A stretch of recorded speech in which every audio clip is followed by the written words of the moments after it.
So my name's Callum McFarlane. I live here on Lewa Wildlife Conservancy. I have a safari lodge called Lewa House up on a hill just over there. I've lived on Lewa the last 12 years or so with my wife and my kids, and we run safaris here. So as part of somebody's safari, we often like to bring them along and show them the wildlife, but we also like to show them the history. And so we're here today to show you some of the history that we have.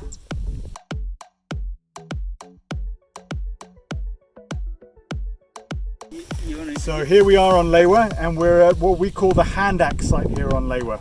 Okay, the hand axes that we're talking about are all these stone tools down here, and we have a large number of different types of stone tool here. The Acheulean, they're called Acheulean hand axes, and the classic Acheulean hand axe is sort of like this shape. It's sort of teardrop shaped, and it's flattened all the way around the outside. Here's a better example here. See that one there, the Acheulean hand axe. All the way around the outside. These were held in the hand and they were used as a weapon. They weren't attached to a stick, okay? They were actually held in the hand. They were used for digging up roots, probably chopping down trees, rubbing off the bark, and maybe butchering an animal when they actually caught them. But we actually call this our toolkit site because there's more than one type of tool. We've got the hand axe here. We then also have these semicircular scrapers like this one. Could have probably been used for scraping the fat off hides and things. And then we have the cleavers, which I've lost again. There's one here. This one here. This is a cleaver, okay, which is just sharpened off on one side. Might have been used for jointing meat, doing that. Now these stone tools themselves were actually made on site here. We think this was a manufacturing site. And we actually, the basalt that they're made from was old volcanic lava. You can actually see a gas bubble from the lava in that one there. You see the gas bubble? And they would have been part of a much larger boulder. They would have come and they would have got these big sort of river wash stones, call that a hammer stone. They would have smacked it down on the edge of the boulder and actually flaked off a bit of rock like this one here. You can see the curve of this one is called the bulb of percussion. Okay, so you can see it was struck here and the shock wave passed through the rock and it's basically flaked off like this. Once they've actually got it, they've then picked up these river wash pebbles and they start to tidy up around the outside. So you can see they've knocked off a flake here, here, here, here, and around the side. And for some reason, they've abandoned it halfway through, but they were trying to make that sort of shape from out of that rock. But they've stopped halfway through it and haven't actually completed it. Now the people that were making these things, if we go back here in East Africa, you can go back about 23 million years ago to this person here. This is called Proconsul. And this is a group called the Miocene apes, and we think we might have been descended from this particular group. This skull here is in the museum in Nairobi. It was discovered on Rusinga Island, I think back in the 50s or 60s. So you can actually go into the museum and see that one. So we think we're descended from this group of apes, and that was about 23 million years ago. Fast forward to about roughly 4 million years ago, and you've got this one here. This is Australopithecus, okay? There are a group of Australopithecus. There was Australopithecus africana, Australopithecus afarensis. There were a whole number of them living at any one time.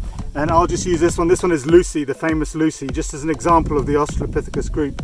You can see that their snouts are quite prognathous, what they call prognathous. It sticks out quite far. They had this wide, flat face, quite flared cheekbones, and relatively small brain capacity there. But the unique thing about them was their spinal column came out the bottom of their skull, okay? So they actually walked like humans, okay? If this had been a monkey or a baboon or something, it would have had the hole on the back of the skull for the spine to come out the back. So Australopithecus, their unique thing was walking on two legs. And you can actually see some footprints of this down at Olduvai Gorge. They're called the Laetoli footprints down in Tanzania, or any museum. Eventually we evolved into the first of the humans. This is called Homo habilis, or the handyman, okay? Now this wasn't that much larger than Lucy, okay? It was was about 4 feet tall or so, but was the first one to really start using stone tools. And they had a technology called the Oldowan technology, sometimes called the pebble technology. They would have just got river washed pebbles and maybe smacked them 2 or 3 times to get a few sharp edges on them, and that was it. And you can find those stone tools throughout Africa. They were a pretty successful species, the Homo habilis. Fast forward again another million and a half years, and you end up with this person. This is Homo erectus, or sometimes called Homo ergaster. They were very successful because they actually made it out of Africa. They evolved here in Africa and then migrated out, and spread throughout the old world. So you can actually find a lot of Homo erectus skeletons in China, Europe, Russia, that kind of area. And these people, there was a massive difference. The average height of these guys was over 6 feet, okay?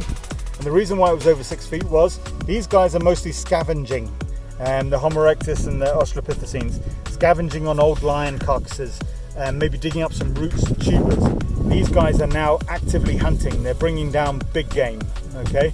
And whilst they are a lot bigger, they're still not 100% human yet. They've got no chin. They don't have a pointy chin like we do, and they don't have a forehead like we do, and their brain capacity was about 75% of ours.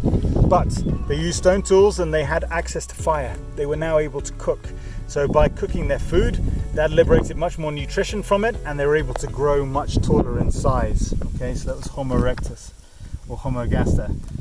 The ones who stayed here in Africa kept on evolving, and via various different iterations they came to this one. And this one is called Homo rhodesiensis, or it's sometimes called Homo heidelbergensis.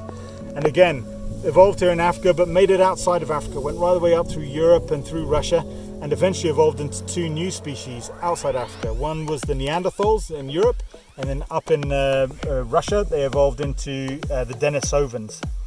And they were a very, very sort of successful species. But the ones who stayed here in Africa eventually evolved into us. And this is one of the oldest Homo sapiens skeletons, so the same as us. This one was discovered up in a cave in Israel, and is an example of the first human migration out of Africa. But whilst we say it's a modern human, it's not 100% there yet. You can actually see it's got a really heavy brow ridge going on here. So it still has a bit of the throwback to the primitive species. So we call this one like a proto Homo sapiens. Okay? But it's got the chin and it's getting the forehead. Now the people that were making these stone tools here on Lewa, it wasn't Homo sapiens, okay? It wasn't Homo heidelbergensis. It was these guys. It was Homo erectus was making these stone tools 500,000 to 1 million years ago, right here where we're standing at the moment. So we have a lot of guests who come to stay here in Kenya and Tanzania, and we often talk about how people feel at home here. And that's because everybody in the world today actually evolved originally in this part of the world and eventually spread throughout the rest of the world. So when people come to visit Africa, they're not actually visiting Africa, they're coming home.